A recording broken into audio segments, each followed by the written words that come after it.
Hello everyone, welcome. Sarah here with Autoimmune Tribe. How's everyone doing? This is day one of a 3-day live stream event that I'll be hosting in this group, and it is all about how to be a freaking rock star wellness coach, one that is irresistible. So today we're going to talk about 5 ways to create your devoted following, to create this online presence and community. And I'm going to teach you a little bit based on how I grew my following. And as many of you saw my post earlier this week, I hit 10K on Instagram, 10,000 followers on Instagram this week. So I was reflecting on that a lot this week anyways, and just wanted to start to share with you guys some of how that happened and how I started to film my programs and how Autoimmune Tribe became Autoimmune Tribe. So, hey Leisha, welcome. Today's theme again is how we create that. So I'm going to start with step 1 here, one idea. And this is just some ideas, right? This is not the whole story. This is not an entire course or program on how to grow your Instagram following or anything, but these are some of the things that really stood out for me as I was reflecting on how did I find ideal clients and people who were devoted to this group, and even when I did weird shit, stuck around, okay? So number 1 is show up consistently. Show up consistently. You don't have to post every single day. You don't. Some people might tell you you do. I do, but because I want to, and I've kind of created this expectation of posting every day. However, if there was a Saturday that I didn't post, I'm gonna bet none of you are gonna throw your hands up and say, what the hell, you know? So show up consistently, whatever that looks like for you. And the more, obviously, the more that you're posting, the more visibility that you're going to have. So show up consistently. In the beginning of my group, I actually had kind of themed days. Does anyone remember that? Was anyone around then? I had themed days where, I honestly can't remember what they were, but I think like Wednesday was like Wellness Wednesday, and maybe Tuesday was like a recipe post, you know, and that just kept me accountable. It kept me consistent. That's what I needed in the beginning. And then I totally threw that out because then it didn't really feel authentic over time. But in the beginning, it was a way for me to like hold myself accountable, show up consistently, keep delivering content. Reposting is fine, but Facebook specifically does not like reposted content or links, like links to articles. So the more original content you can post as well is amazing. Sammy, hey Sarah, I remember finding you 2 years ago and being so excited. Oh, I'm so happy you're here. 2 years ago, that's amazing. That probably was right at the beginning then. Yeah, this group has been up for about 2 years. See, maybe you remember my themed days. If I was showing up in anyone's algorithm, anyone's newsfeed then. So the other thing that has really helped me, number 2, is to be authentic, to be you. Be weird, but only if you are really weird, right? Like, don't try to be weird. Be weird if you're weird. Be silly if you're silly. Be super like soft-spoken and meditative if that's what you are. Be super freaking nerdy and smart if that's what you are. But be you and be authentic and show up not like me, not like whatever YouTuber or Instagram or Facebook, or show up as you. And when you show up as that in your authentic self, people will recognize that and they will be attracted to that. I'm gonna give a little example of that just happened for me. I was sitting at my desk right over here in the corner, and I was getting ready for this live stream, and I was like looking at the clock, and I was like, oh, like I'm gonna go curl my hair and I'm gonna look cute for this live stream. And then I like thought about it, and I've had like a sort of low energy day, and I was like, why would I go curl my hair right now? Sorry guys, but like that's not authentic to me. There's some days where I love to curl my hair and it feels me good. It makes me feel beautiful and pretty, and like it like is part of my feminine energy and nature. And I also like to curl my hair because I don't have to wash it as frequently. When I curl it, like after washing it, it usually lasts for like 3 days, which is always a bonus. But I was like, I don't really want to curl my hair. So I'm going to show up me and whatever, my sweatpants, like authentically. So show up authentically as you, and do what feels aligned with your soul and who you truly are, so that you're speaking from authenticity, your uniqueness, your truth, versus any sort of like copycat or even just what you think expectations are of people. Just show up as you. Number 3, tell your stories. This is a huge one that I will be diving into big time in Unicorn Healers Unite, my upcoming 4-week, month-long course. But tell your stories. Women are emotional buyers, and they need some sort of emotional connection to feel like they want to purchase. So it's okay to tug at people's hearts a little bit. You're not making shit up. You're telling real stories that have been in your life. It can even be, for example, with oil, sometimes I'll show someone else's testimonial with permission because those are powerful, right? So those are real stories. Those can be emotional heart tugs and make people feel like you are speaking to them directly to them. You're just sitting down, having a chat, having a conversation, and that's going to make people think you are just human, right? Just like that. And that's what, we're all human. We're just having pure, authentic connection. There's a screen between us, yes, and whatever happens up in the ether to get my face on your screen and me into the screen.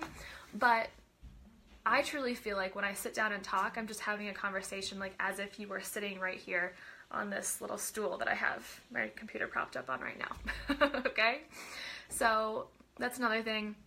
When you are telling stories, talk about people's pain points. What do you think that you can fix? And not that we all need fixing, right? That word is a little dangerous, but what are the pain points that the people you're trying to talk to, your niche market, what are they struggling with? This is actually a beautiful exercise. It can be really helpful if you guys have your own business and you feel like your posts are just like, no one's commenting, no one's liking, you're like, what the hell is going on? Are you speaking to people's pain points? Are you talking about what they need to hear or what they care about?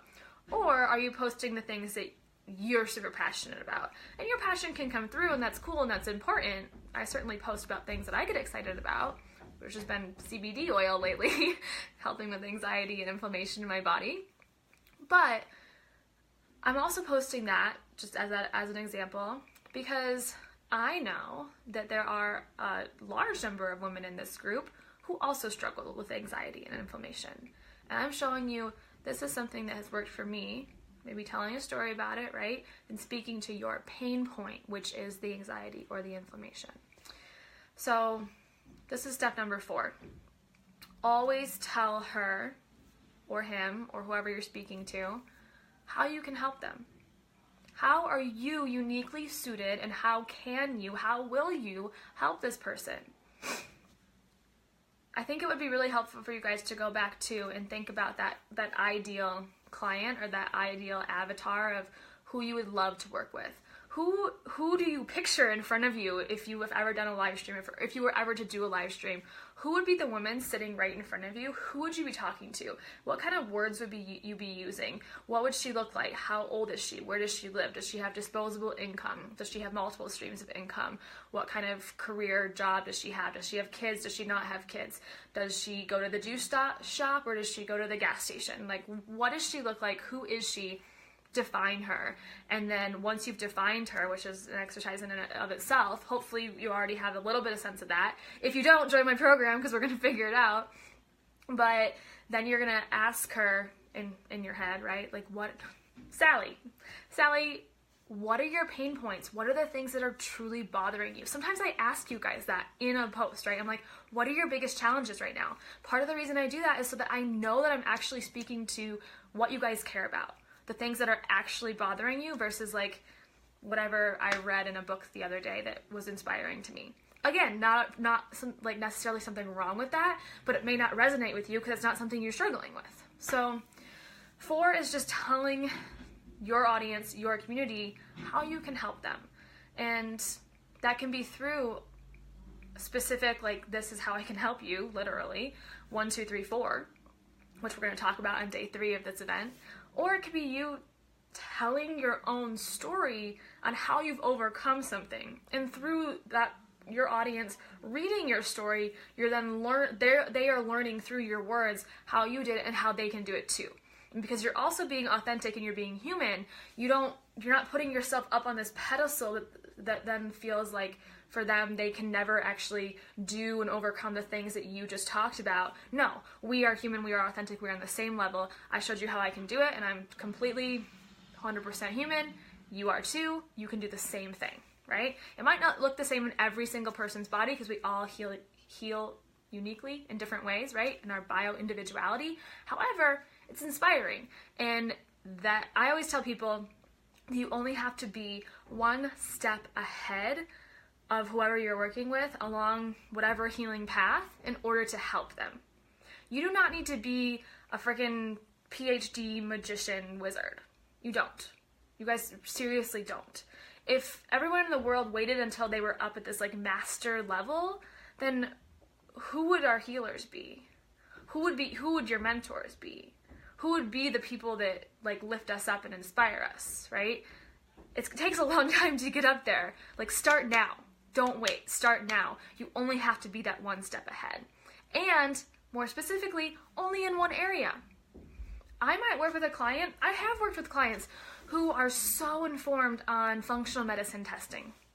They're brilliant, and it's because mostly their personal experience, and they're like, I know all about this test, I've had like 6 of these tests done, and I'm like, that's wonderful, you know more about that than me, but that's not why that person is coming to work with me, because I can't order functional medicine tests anyways. I highly support them, and I highly emphasize them, and I encourage you guys to get them done, but they're not coming to me to get a test done. They're coming to me to shift their freaking life and mindset around illness. They want to feel good. They want to heal limiting beliefs, heal on an emotional level, work on their emotional healing and energetic healing. Just totally lost my words there. And they're not here to talk about, the organic acid levels in your dried urine, frozen urine, right? So, one area and one step ahead and you're qualified, okay? So, I say that too to help you guys build your confidence, because oftentimes we think like, who am I to do this? And am I qualified enough? And do I have enough letters after my name? And like, you don't have to have any letters after your name to help someone. Okay, you might feel like as you go along your path, you want a coach, you want training, you want another certification. I have a shit ton of certifications, but because I just want to learn. I am a lifelong learner, and I think it's going to add value to who I am as a coach and what I can deliver to my clients, but it is not required. Okay, it's beautiful, it's amazing, it's not required. Last part, number 5 here, building an engaging and devoted community, is to have real conversations. So say you do post your story and you tell them exactly how you can help them, again, I don't like to use the word fix, but like mend whatever pain point, okay? And someone comments on your post. Message them back, comment back. If it's something that there's like no response you could have to, put a heart or something, right? But otherwise, have a conversation, have real conversations. Make your community feel like you guys are all just friends hanging out, having a slumber party, getting some tea, going to yoga class together, right? You are not above them. You are not on this pedestal. I do not consider myself on any fucking pedestal above anyone in this community. And so if you do put yourself up there, then that's a little bit dangerous, because then you feel like, you could easily get into this place of like you expect people to comment, but there's like no communication happening between you. It becomes instead of there being just a screen apart, right, you're putting a wall up as well. And so if you feel like, if you ever start to get to this feeling that you are above your community, go get a reality check, okay? Go take a reality check, and we are all human, we are all on the same level here, and have real, authentic conversations. If you don't know the answer to something, just say that you don't know the answer, or point someone to a resource where the answer might be. You do not have to know everything. You just have to have a conversation. You have to let people be heard and feel understood and feel seen in your community. And when they feel seen, they're going to keep coming back because they're going to feel special. They're going to feel important. Something inside them is going to feel acknowledged. We all want to be acknowledged. So have these real conversations, message people back, let it be still the authentic you when you're messaging back as well. Okay? What questions do you guys have? What questions do you guys have about building your audience, your community in general? Please let me know. Sammy says, I love to comment on posts because isn't that why we follow people? Yes, to engage, right? That's just me though, definitely. So as someone, right, Sammy, who may be commenting on my post, hopefully you can see that like I'm coming back and I'm having a conversation with you. And those people then are going to stay around because they enjoy having that interaction, that communication with you. That's probably why Sammy's been here for 2 years now. Yay! Okay, any questions? Nicole, wish my friend could see this video. Add her to the group and she can see it, no problem. I'll answer one commonly asked question I get while you guys are thinking here too. So I often get questions about Instagram strategies more specifically. So a few that I use, just part of the way, again, this is not an Instagram training by any means either, but some of the ways that I've been able to grow my Instagram following is by using hashtags. I always use hashtags. And you can max out at 30 hashtags. You can put it in the comment or in the text, the description of your post. And the thing that I have noticed and learned from some Instagram strategists is that you should change them up. I know you've probably seen people put into the notes of their phone like the same 30 hashtags and to use those same ones every time. Doesn't work anymore. Don't do that. Don't do that. I promise, don't do that. Instead, you can use some of the same ones over again. For example, I think all of my posts have hashtag autoimmune tribe on them because that is me, that is my brand, that is my community. But I try to switch up some of the more specific ones to be about the post that I actually put versus the same 30 over and over again. What usually makes you want to follow someone yourself? That's a great question, Alicia. So on Instagram, it's a visual platform. I'm a visual person, like especially, and so I like to see things that are visually appealing. And being someone who loves a spiritual practice, I like to see accounts that have more of a spiritual like theme to them. I don't really follow just food accounts anymore. That's just me personally, right? Like I don't like a bunch of food in my Instagram feed personally. And that's because I am still overcoming a lot of food sensitivities and allergies. And so sometimes I'm just like, I don't want to see the things I can't eat, really honest. But also that's just not where I'm really at in my healing, you know? I've kind of done the food stuff and I'm still doing the food stuff, but I look for some spiritual accounts that within that people have been really authentic and real and have conversations with people. So they're adding value in their posts, and not that inspiration is a bad thing, but unless it's like an amazing inspirational account and they're posting like really awesome mantras and quotes like every day, like I would follow that. But otherwise, if you're just posting inspiration and not really posting value, then I probably don't want to follow you. And again, that's just me. But yeah, a lot of my accounts are spiritual, some inspo scattered in there, and then I follow all of my like clients and community as well. I try to always follow back anyone who I know is in my community, and especially in our oil alchemist tribe, so I can support them. She doesn't use Facebook. Damn it. Nicole, if you signed up for the email list for this live stream, it's also going to be sent to you via email, and then you are more than welcome to forward the email to her as an option. Me either, especially given parasite treatment, right? Yeah, me too. We're both struggling with those parasites. Actually, I just finished my parasite protocol last week, so next time I do my GI map test, hopefully those little suckers are gone.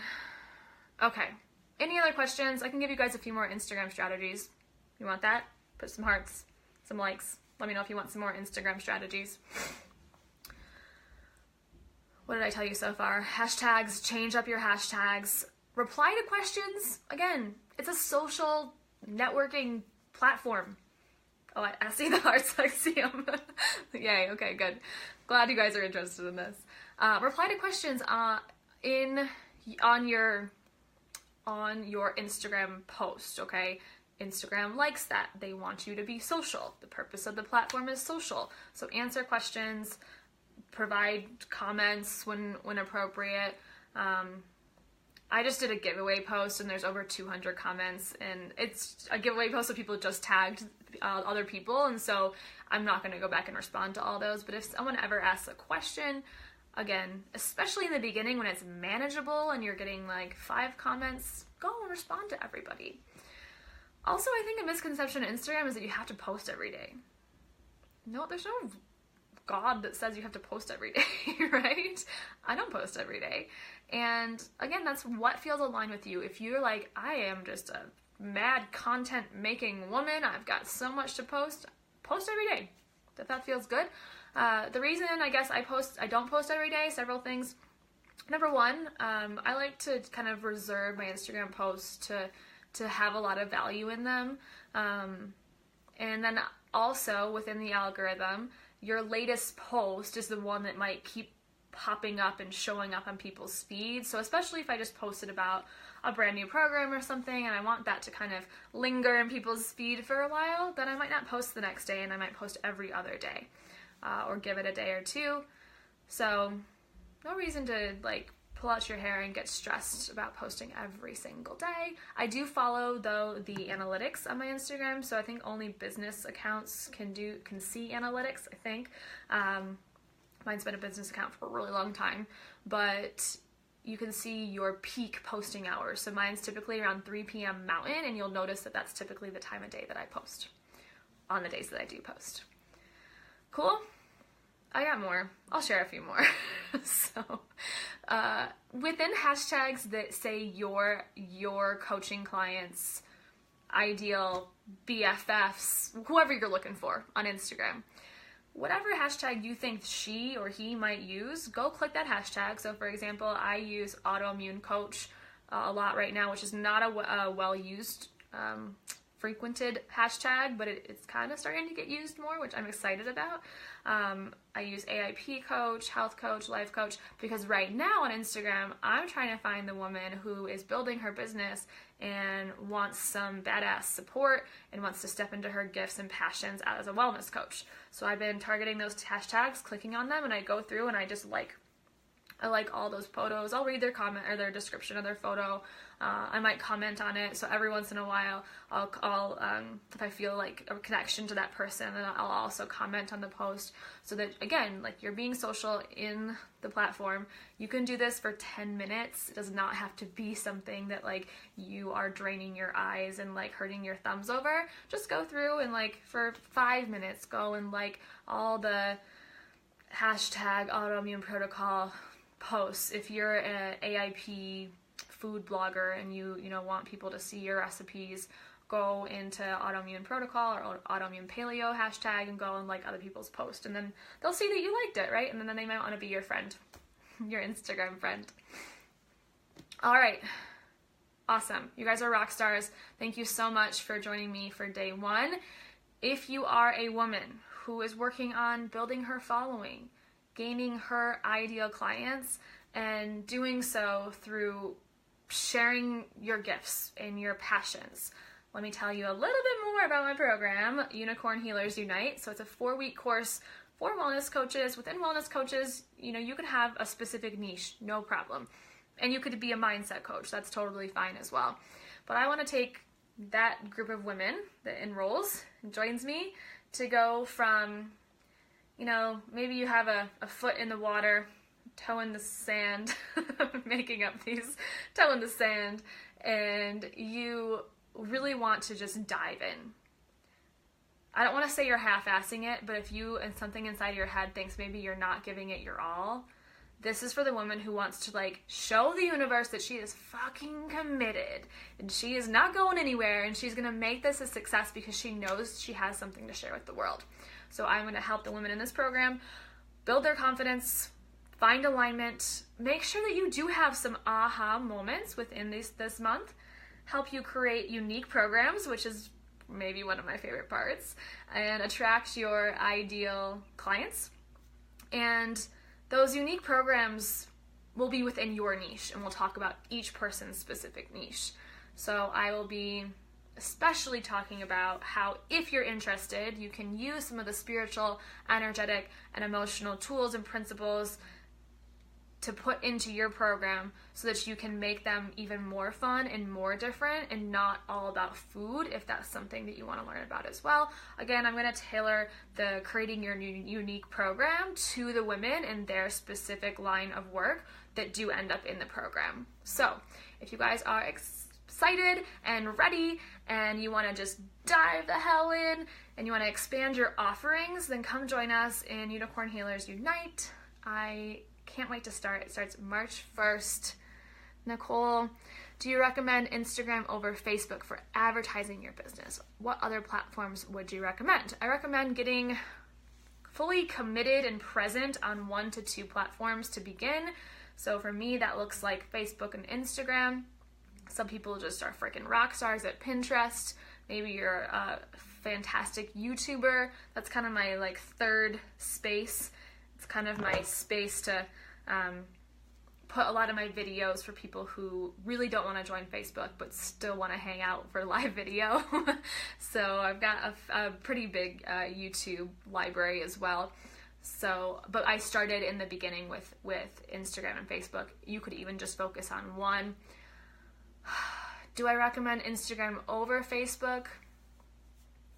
The thing about Instagram is that, I guess yes, honestly yes, I would. I was gonna say I don't have a preference, but I do, because Instagram, there's no filter on like who you see. You don't have to be friends with someone for a post to show up if you're going through hashtags. Does that make sense? So you're gonna get more visibility more easily on Instagram than you are on Facebook. Facebook is much more pay to play kind of platform, and I don't think that you're going to see as much interaction and you're not going to get as much visibility on your posts in the beginning. So kind of what I've done in my business is taken Instagram and made it the place for people to find me, and then I can't just sit and go live for 30 minutes on Instagram every day, because then it totally clogs up my story.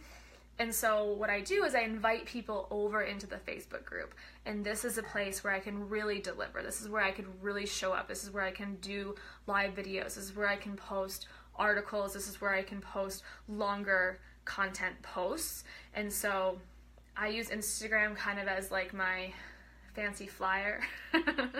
And then I invite people into the Facebook community, which is really where you're going to get a lot more of the free content and value from me as a coach. So I would recommend Instagram over Facebook for advertising. Now, if you mean advertising, paid advertising, I personally don't have a lot of experience in that. I really haven't paid for any advertising for my business. It's been organic, and I've had to teach myself that, and that's a lot of work to teach yourself that, and there's a lot of experimenting that goes into that. However, I have thrown like $5, $10, $30 at a time at some boosted posts and ads when appropriate, when I'm really doing like a big launch or something. And the cool thing about that is, though, that when you create that ad, it actually goes to both. You can make it go to both Instagram and Facebook because they're owned by the same company. Cool? Thank you, Instagram. Definitely more global. Yeah. All for organic. In all ways, right, Alicia? the organic meat and the organic vegetable and the organic reach and community. Organic marketing. Love it. Yeah, and then you guys don't have to spend money finding your people, right? Like, make yourself easy to find and make yourself easy to relate to, make yourself easy to talk to and communicate with. Cool? Love you, love you, love you. I will see you guys tomorrow for day 2. We're talking about the 7 spiritual principles for success. And this is from Deepak Chopra. Amazing man. Need to meet him someday. Has anyone met Deepak's? Deepak's. Anyone met him? Deepak Chopra. We're going to talk more about him and those spiritual laws tomorrow. If you guys have any questions, if you're listening to the recording, let me know. Otherwise, I'll see you then. Bye.